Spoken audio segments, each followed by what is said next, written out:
ওয়ালাইকুম বন্ধুরা, সবাই কেমন আছেন? আশা করি সবাই অনেক অনেক ভালো আছেন। আজকের বিষয়টা হচ্ছে আপনারা ডিভিএস ব্যাংক থেকে কিভাবে ইউবি ব্যাংকে টাকা ট্রান্সফার করবেন। আসলে যারা সিঙ্গাপুরে নতুন আছেন বা নতুন ব্যাংক কার্ড পান সেক্ষেত্রে কিন্তু অনেকে ট্রান্সফার কিভাবে করতে হয়, স্পেশালি যারা পোস্টবি থেকে বা ডিবিএস থেকে আপনারা ইউবি তে টাকা ট্রান্সফার করতে চাচ্ছেন সে বিষয়টা অনেকেই জানেন না, বা আপনারা যখন টাকা পাঠানোর সময় ব্যাংক সিলেকশনের সময় কিন্তু অনেকটাই দ্বিধাদ্বন্দ্বে ভুগেন বা একে অপরকে জিজ্ঞাসা করতে হয় যে ভাই ইউবি তে টাকা পাঠাতে চাই, তো সেক্ষেত্রে আপনার ইউবি ব্যাংকটা কোনটা সিলেক্ট করতে হবে সে বিষয়টা অনেকে বুঝেন না। তো আজকের এই ভিডিওতে আমি আপনাদেরকে ক্লিয়ার করে দেব যে আসলে আপনারা কোনটা সিলেক্ট করতে হবে আর কিভাবে আপনার টাকা পাঠাবেন বা টোটালি টাকা পাঠানোর যে প্রসেসিংটা সেটা আপনাদেরকে দেখানোর চেষ্টা করব। যদিও বিষয়টা খুবই ছোট, তবে যারা জানেন না তাদের জন্য অনেক বিরাট কিছু, কারণ ব্যাংকের বিষয়, টাকা লেনদেনের বিষয়, বিন্দু পরিমাণ ভুল হলে হয়তো বা টাকাটা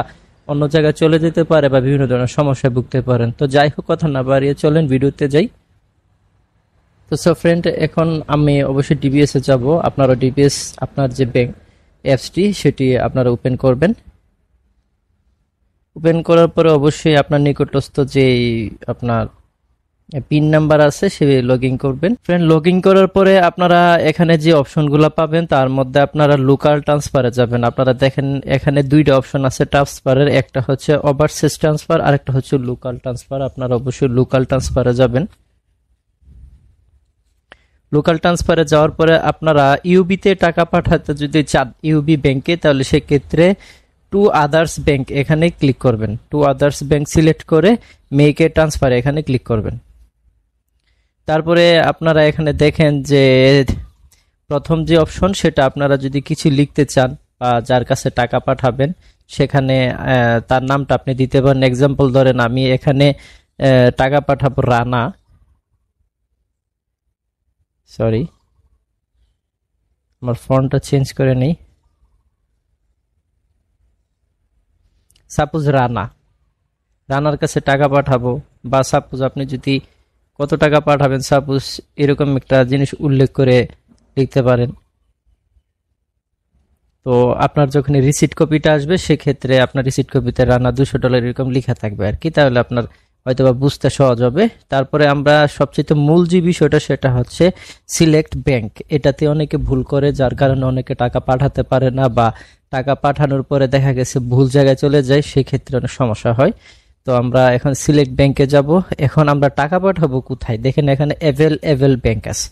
আপনারা যদি এক নজর দেখেন যারা নতুন তারা কিন্তু এখানে ইউবি ব্যাংকে টাকা পাঠাবেন কোনটাতে কনফিউজে পড়ে যাবেন। দেখেন আপনার অ্যাভেলেবল এখানে ব্যাংক একটা দুইটা না, অনেকগুলা ব্যাংক। তো এখানে যদি আপনি ইউবিতে টাকা পাঠাতে চান তাহলে সেক্ষেত্রে দেখেন এখানে যে একটি অপশন আছে ইউনাইটেড ওভারসিজ ব্যাংক লিমিটেড, আপনারা হয়তো স্ক্রিনে দেখতে পাচ্ছেন ইউনাইটেড ওভারসিজ ব্যাংক লিমিটেড, আর এটা সংক্ষিপ্ত রূপ হচ্ছে ইউবি। দেখেন ইউনাইটেডের ইউ, ওভারসিজের ও, ব্যাংকের বি, তাহলে ইওবি, ঠিক আছে। আর ফুল মিনিংটা হচ্ছে ইউনাইটেড ওভারসিজ ব্যাংক লিমিটেড। এই হচ্ছে বিষয়টা। তো আপনারা এখান থেকে ইউনাইটেড ওভারসিজ ব্যাংক লিমিটেড এটা ক্লিক করবেন। এটা সিলেক্ট করার পরে আপনারা আপনাদের যে ইউবি ব্যাংক অ্যাকাউন্ট রয়েছে, সাপোজ একটা ব্যাংক অ্যাকাউন্ট আপনি এখানে দিলেন, ঠিক আছে। দেওয়ার পরে এখানে আসবেন, দেখেন এখানে উপরে দেয়া আছে যে পোস্টবি আপনার, তারপর টাকাটা যাচ্ছে রানা $200 সেন্ট এবং অ্যাকাউন্ট নাম্বার শো করছে। তারপরে আপনার এখানে যে সিলেকশন অপশনটা আছে যে সিলেকশন অপশনে আপনি আবার এখানে $200 লিখবেন, ঠিক আছে।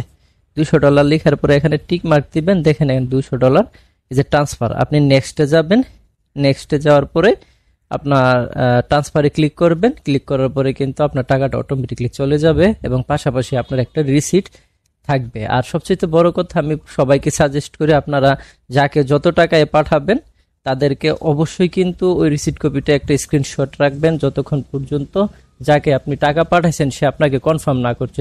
কারণ দেখা গেল যে টাকাটা নিয়ে কোনো সমস্যা হলে বা আপনার যদি ব্যাংকে যাইতে হয় কোনো কারণে, সেক্ষেত্রে আপনার এই ডকুমেন্টটা দেখালে অনেকটা সহযোগিতা পাওয়ার সম্ভাবনা আছে। তো যাই হোক, আজকে আপনাদেরকে ছোট্ট একটি জিনিস দেখানোর চেষ্টা করেছি, যারা জানেন না তাদের জন্য অনেক বড় কিছু, কারণ টাকা পয়সার ব্যাপার সমস্যা হতে পারে।